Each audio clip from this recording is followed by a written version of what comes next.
வணக்கம் மக்களே, இந்த வீடியோவில் நாம் பார்க்க போகிறது சின்னம் கிடைக்கலைன்னா சின்ன பின்னம் ஆகிடுவீங்க. விஜயை நேக்காக வளைத்த டெல்லி செம ட்விஸ்ட். இது போன்ற சுவாரஸ்யமான தகவல்களை தெரிஞ்சுக்கொள்ள நம்ம சேனலை சப்ஸ்கிரைப் பண்ணி லைக் பண்ணி பெல் பட்டனை ப்ரெஸ் பண்ணிக்கோங்க.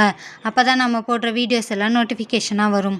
தமிழக வெற்றி கழக தலைவர் விஜய்க்கு டெல்லி புதிய செக் ஒன்றை வைத்துள்ளதாம். சில முக்கியமான எச்சரிக்கைகளை விடுத்து விஜய்க்கு பாஜக நெருக்கடி கொடுத்து வருகிறதாம். விஜயிடம் பேசிய டெல்லி வட்டாரங்கள், நீங்கள் ஒரே நேரத்தில் 2 ஆளும் கட்சிகளை எதிர்க்க முடியாது. இங்கே பாஜக, அங்கே திமுகவை ஒரே நேரத்தில் எதிர்க்க நீங்கள் ஜெயலலிதா கிடையாது. உஷாராக இருங்கள். இப்போது வழக்கில் வசமாக மாட்டிவிட்டீர்கள். கவனமாக இருங்கள்.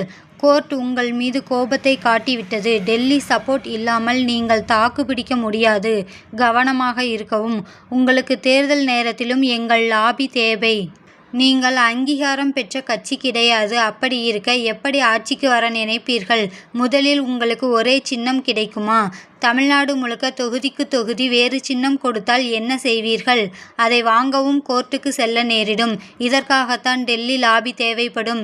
சின்னம் கிடைக்கவில்லை என்றால் நீங்கள் அரசியல் சின்னாபின்னம் ஆகிடுவீர்கள். மறக்க வேண்டாம் என்று விஜயிடம் டெல்லி கூறியுள்ளதாம். இதை அடிப்படையாக வைத்தே விஜய் அவர்கள் பாஜக இடையே கூட்டணிக்கு பேச்சுவார்த்தை நடந்து வருகிறதாம். விஜய் அரசியல் ரீதியாக கடும் நெருக்கடியில் சிக்கியுள்ளார்னே சொல்லலாம். கட்சி தொடங்கி 1 வருடத்தில் விஜய்க்கு முக்கியமான 2 சிக்கல்கள் ஏற்பட்டு உள்ளன. அந்த 2 சிக்கல்கள் என்னென்று பார்க்கலாம். அந்த சிக்கல்கள் மூலம் விஜய் அவர்களுக்கு என்ன மாதிரியான ஆலோசனைகளை டெல்லி வழங்கியுள்ளது என்று பார்ப்போம்.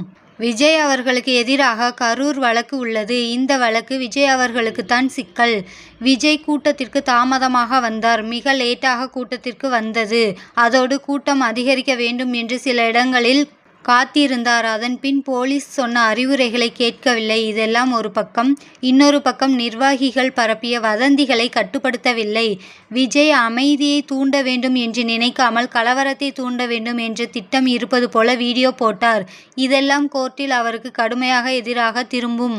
அதேபோல விஜய் அவர்கள் நடித்த 2015ஆம் ஆண்டு வெளியான புலி படத்தின் தயாரிப்பாளரான எஸ்கேடி ஸ்டுடியோஸை சேர்ந்த பி.டி. செல்வகுமார் மற்றும் சிபு ஆகியோர் காசோலை மூலம் வழங்கப்பட்ட 16 கோடி ஊதியத்தை தவிர 4.93 கோடி ரொக்கமாக கொடுத்ததாக அந்த ஆவணங்கள் காட்டின.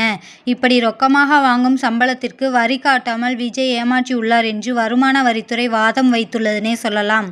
நடிகரும் தமிழக வெற்றி கழகத்தின் தலைவருமான விஜய் அவர்கள் வருமான வரித்துறையால் விதிக்கப்பட்ட 1.5 கோடி அபராதத்தை எதிர்த்து தொடுத்த வழக்கை வருமான வரித்துறை கடுமையாக எதிர்த்துள்ளதுனே சொல்லலாம். 2015-16 நிதியாண்டில் 15 கோடி கூடுதல் வருமானத்தை தாமாக முன்வந்து தெரிவிக்காததற்காக இந்த அபராதம் விதிக்கப்பட்டதுனே சொல்லலாம்.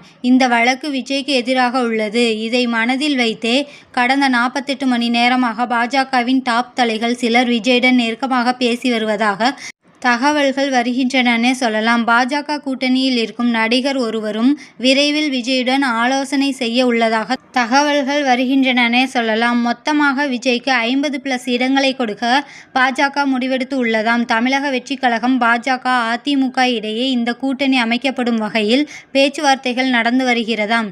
ஏற்கனவே பாஜக கூட்டணியில் அதிமுக உள்ளது. அதிமுகவிற்கு முதல்வர் பதவி உறுதி செய்யப்பட்டுள்ளதுனே சொல்லலாம். இது போன்ற தகவல்களை தெரிஞ்சுக்கொள்ள நம்ம சேனலை சப்ஸ்கிரைப் பண்ணி லைக் பண்ணி பெல் பட்டனை ப்ரெஸ் பண்ணிக்கோங்க.